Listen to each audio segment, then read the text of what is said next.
Yeah. Secretary Pompeo spoke on Thursday before U.S. Congress, and he said that Russia poses all sort of threats to U.S. and he and his team has already warned Russia over it. But he did not refer specifically on the recent allegations of Russia paying bounties to Taliban to target U.S. forces. What kind of threats Pompeo is referring to? Well, I mean, I think that Pompeo is referring to a pretty wide range of threats. Like in terms of, first of all, I think he's trying to frame it, Russia and China, as effectively a joint geostrategic threat to the United States, which is a reiteration of the old U.S. defense doctrine. So that's one area in which he's trying to focus on it. I mean, I think with regards to Afghanistan, I think more specifically, he's probably concerned about how Russia's going to interpret the U.S. withdrawal. So basically, the U.S. is, as scheduled, drawing down troops ahead of the 2020 election, but the Russians are demanding a full and complete withdrawal, which means no intelligence presence, which means no residual private security presence, anything of that sort. So if the U.S. is keeping that there, I think that the message that Pompeo wanted to send is that the intelligence about the bounties is inconclusive, and Trump has made that point too, because he just wants to back up Trump. But in practice, he also wants to show that the Russians have a threat in terms of the threat to those residual forces, which they don't like, the ability to influence political interference in Afghanistan, for example, emboldening the Taliban as a coalition stakeholder, perhaps, if back anti-systemic figures who are opposed to the Afghan government, like Gulbuddin Hekmatyar or Hamid Karzai, or anybody who are any coalitions that are there. And thirdly, probably to continue their political interference, information war, in Afghanistan, those type of things. Those would be the kinds of threats from Afghanistan. I think the U.S. is worried about. I can't put words in his mouth, but that's what I expect. Yeah, and also Russia paying bounties to Taliban and again targeting U.S. forces in Afghanistan is kind of like also subject of talks and discussion in the election campaigns. Biden, the rival of Trump, blasts Trump for talking to Putin over the phone, but not discussing these bounties with Putin. What is your thoughts about it, and what they are trying to say that they're trying to refer to? Well, I think that this is that's an interesting question. I think that Trump's very, very early on basically staked out the opinion that this was inconclusive. So he's basically trying to continue that line. And if he suddenly was talking about the bounty issue with Putin, it would be effectively an admission that his past statements were incorrect. And that's kind of very similar to what we've seen with the election interference, where he kind of repeatedly denies it or repeatedly meets with Putin and kind of pretends it's not a problem. But then he summarily kind of says he talked about it and Putin denies it. Because that's been exposed. We had more exposure, we had more questions about that over the years. We might see that kind of reaction coming in the future. But I think that Biden is basically trying to use this as proof that he's soft on Russia and that Russia kind of wants him to be reelected. And by token and by extension, that's soft on Russia, that back down the initial phase of that ultimately that kind of soft on Russia should also redirect towards China.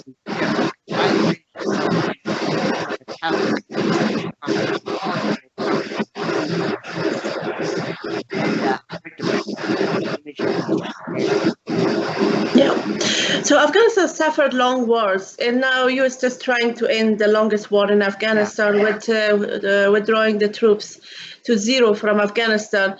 And there are so many other insurgent groups still active in Afghanistan, like ISIS and other militant groups. From your perspective as an expert on conflict, what is it, do you think Afghanistan is, what will happen to Afghanistan when the U.S. troops withdraw totally from Afghanistan? I mean, I think it's hard to predict entirely what's going to happen. I think that there's a number of scenarios that could potentially unfold. I mean, the first in the most optimistic scenario, would be that the U.S. withdrawal with the Taliban leads to intra-Afghan dialogue between the Taliban and some members of the Afghan government, in which the Afghan government is concerned that the absence of U.S. forces would lead to a more rapid Taliban offensive, so it's willing to compromise. The Taliban realizes that it can perhaps secure something like a permanent control or at least a de facto jurisdiction over its territories or some kind of coalition role that would give it durable power. So a combination of fear and insecurity from the Afghan government and a combination of a window of opportunity from the Taliban could lead to intra-Afghan dialogue and de-escalation. that's the most positive outcome. That's the outcome that we all would maybe want to see. But I think that we should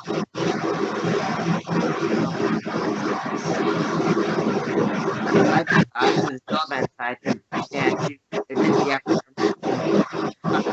and also from people around Ashraf Ghani, including Abdullah Saleh and others, to engage all Taliban. So probably we'll probably see the and periodic pressures from the U.S., UN, and other institutions towards Hezbollah. That would be the medium-term likely scenario. The worst case scenario is that the U.S. judges out and they're facing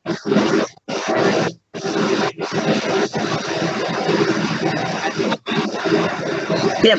other stakeholders like Russia, China, Pakistan, Iran basically form factional allies, kind of carve it up, and Afghanistan starts looking more like an international proxy war, like we're seeing in Libya or Syria. I mean, that's the absolute worst case scenario. But those would be the three scenarios I would label. Thank you very much. The other question is that U.S. and Russia shares a history of complex and bloody war in Afghanistan. Yeah.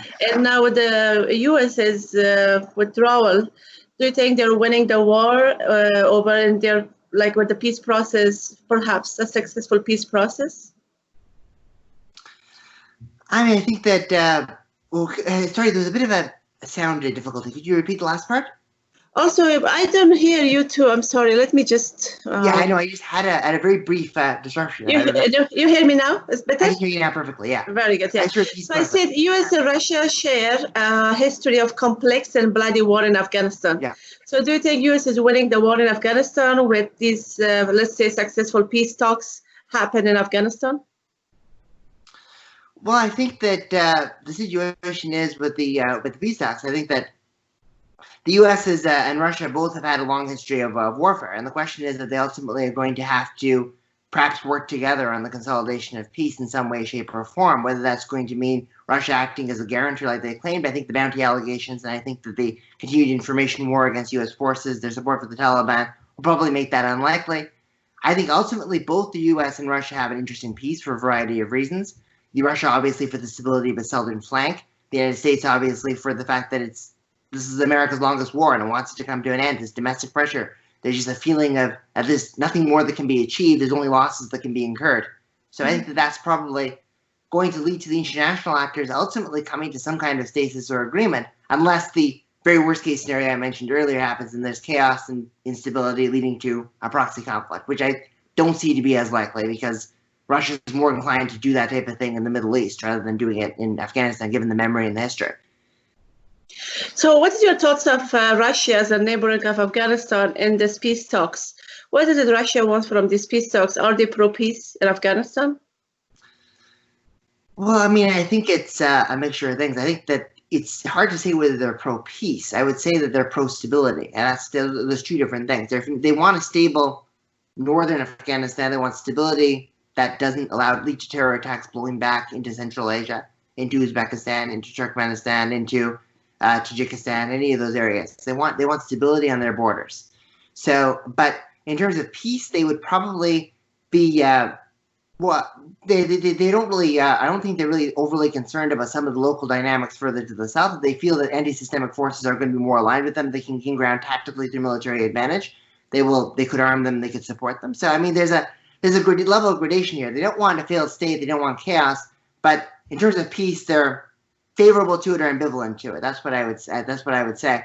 And if you're looking at them and being involved in negotiations, they are using them both as a tool to showcase their arbitration prowess and also to bolster figures that are friendly to them and give them more political stature, like Karzai, Hekmatyar, or some elements of the Taliban that the Valley Discussion Club head Baramanov recently called the trustworthy Taliban. So that's kind of what they'd be wanting to promote. You wrote an article, the last question, you wrote an article on Russia's relationship with Taliban. What is it that Russia wants from Taliban to do in Afghanistan? Like, they armed them, we know that, but what else they are after in Afghanistan? That's an interesting question. I mean, so Russia officially denies any kind of arms or military transfers to the Taliban. Of course, we've seen evidence for further supplies either through a third country like Tajikistan and Iran and support from the U.S. Particularly John Nicholson was very hawkish on that issue as commander of U.S. forces. The Russian official position is that they're working with the Taliban in a very tactical and logistical way. This was announced in late 2015 in order to combat the common threat of Daesh, the Islamic State, ISIS-K. So that's one avenue which they may be cooperating with them. A second avenue would be to ensure that the Taliban are a part of the Afghan government or have a stakeholder position in Afghan politics, that they're not a threat to Russia's border security or to its southern flank, but instead are a partner that they can work with and they can effectively look out for Russian security interests and preempt them before they happen. So that's kind of that partnership dynamic too that's coming through. And the third thing is the relationship between Russia and Ashraf Ghani and Amrullah Saleh, all those two figures in particular, have become very strained over the past couple of years. And the fact is that the Taliban is an anti-systemic force that can give them leverage as both against the United States and against Ghani. So there's an instrumental value to engaging with the Taliban in that point of view. So those would be the main points of cooperation. Great. And you said you're working on an article on foreign policy. What is it about, if you want to just talk about it? Oh, for sure, yeah. So the article was just, it should be coming out early this week. And it's basically about the context of Russia's information war against U.S. forces in Afghanistan. So effectively, the use of Sputnik Dairy, and also in general, there are allegations about the U.S. supporting ISIS to U.S. hegemonic ambitions after the withdrawal, their potential attacks on private security or intelligence personnel, how they kind of seem to build up China's role, but then kind of deride the U.S. for doing some of the things that China might be doing, and then also looking broadly at soft power and political influence. So our main argument is that shouldn't just be looking at the military threat coming from the bounties. You should also be looking at the threat in terms of trying to use interference campaigns and also political influence campaigns. So active measures are a threat too. Sounds great. Thank you so much, Samuel, for talking to us. Oh, thank you very much. That's great. Thank you.